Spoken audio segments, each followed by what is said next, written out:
outside. So I'm on the plane, I'm actually in the bathroom.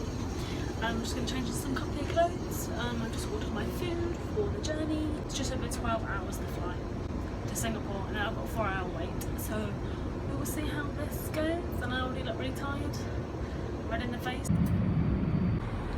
So it's currently about 2:15 in the morning, English time.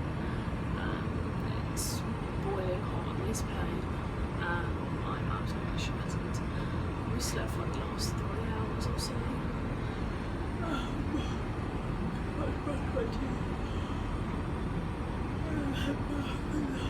So if I could get like at least like 3 hours sleep, but I can see sleep is not my friend at the minute, and it's very noisy and hot on here, so fantastic.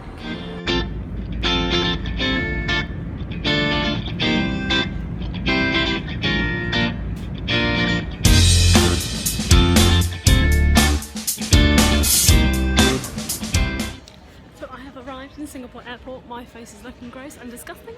I'm just gonna get a trolley because my bags are way too heavy. I'm just gonna go collect my baggage, and then I need to go check in again for my second flight to Sydney and then to Brisbane.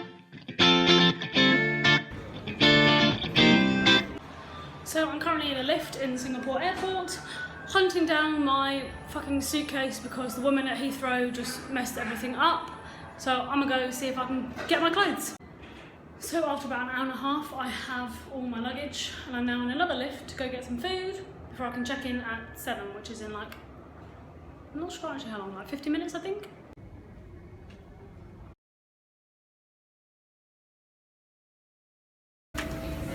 So I have landed in Brisbane. I am tired as hell over the past 24 hours of travelling. I've slept 5.5. That was half an hour on a 7.5, 8-hour flight. That was fantastic. I just want to go to bed. It's currently 6:30 in the morning here and 8 o'clock in the evening at home. Fun. Let's hope this doesn't fall off while I push it round, and I just feel like I'm the sort of person that's just gonna come flying off. In another lift, I'm going to see Darren.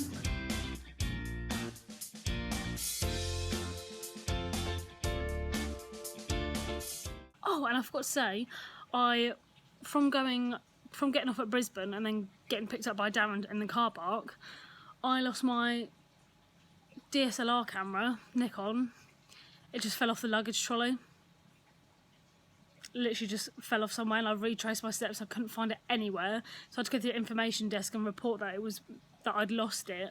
And luckily, I got the Wi-Fi about a couple of hours ago.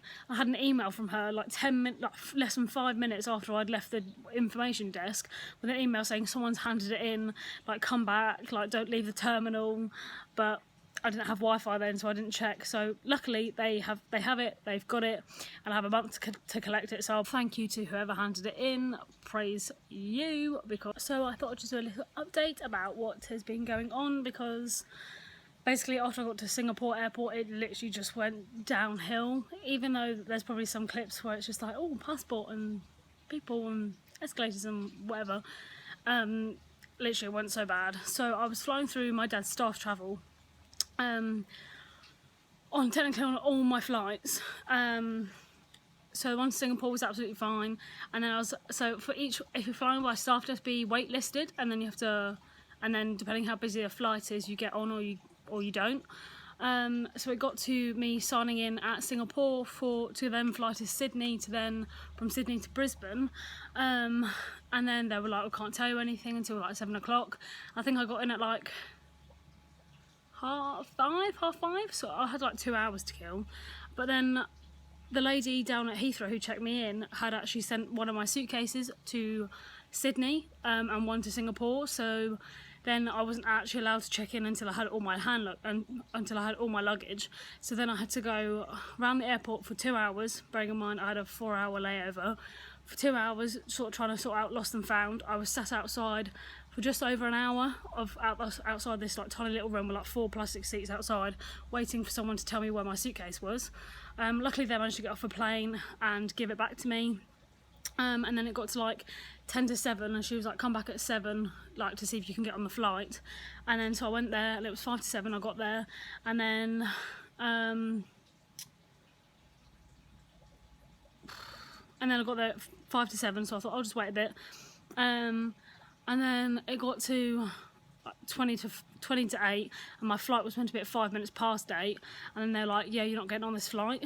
But luckily my dad listed me for a Qantas flight, so I was able to I had to run over to the Qantas section desk, like check in, like, is there any chance I can get on a flight to Brisbane for 8 o'clock? And they're like, we were just about to close. I was like, I'll take any seat, like any seat that was available. And then they phoned up and then it turns out that there was a seat available, so I managed to get on that. So that was good. That was sort of stress-free, but they were boarding and it was the last call, so I had to run from check-in through immigration and through border control and stuff like that to get to my gate. Luckily there was a big queue, so it was alright. I was hot and sweaty and sticky, and it was like 31 degrees around the airport, and it was just ridiculous. So I got to the gate, I got on, and then, oh my god, this guy's seat in front of me was broken. It went too far back.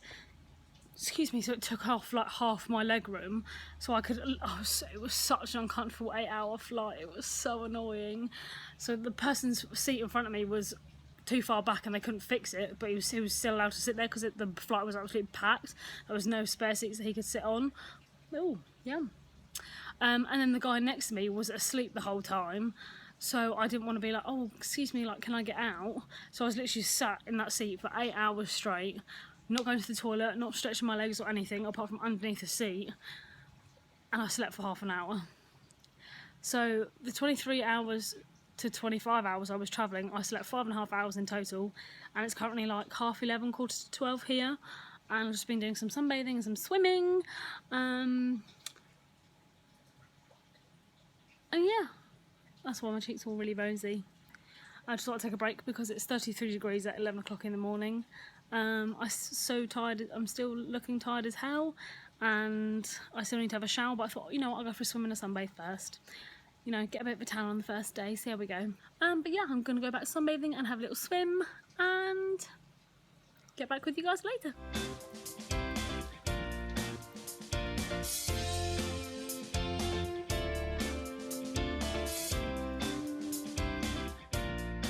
So this is my bedroom. I haven't really hung many clothes up just because most of it is just like t-shirts and lightweight clothes, so they're just all in like these drawers here, along with like my makeup and chargers and moisturisers and brushes and things like that. Oh, and then in the top drawer it's just like underwear, yeah, underwear and swimwear and stuff, pyjamas. It's got a few bits on the side, my book, and yeah, that's basically it, and that's my view. Lovely, lovely, lovely. But it's so hot, I'm literally just walking around the house and I'm sweating. It is ridiculous. This is just a quick update. I think it's like 11:30, 11:45 at night. I've literally been tired all day. I've gone in the pool, I've just like relaxed, chilled out, stuff. My camera got handed into the airport, so we went and collected that, thank goodness. I was actually so relieved when I got the email. So we went and got that, and then we looked at wild kangaroos on the way home, and we got slush puppies, or slushies, or whatever you want to call them. So that was delicious, and then we came home and just like all chilled and chatted and watched some TV, which was really nice.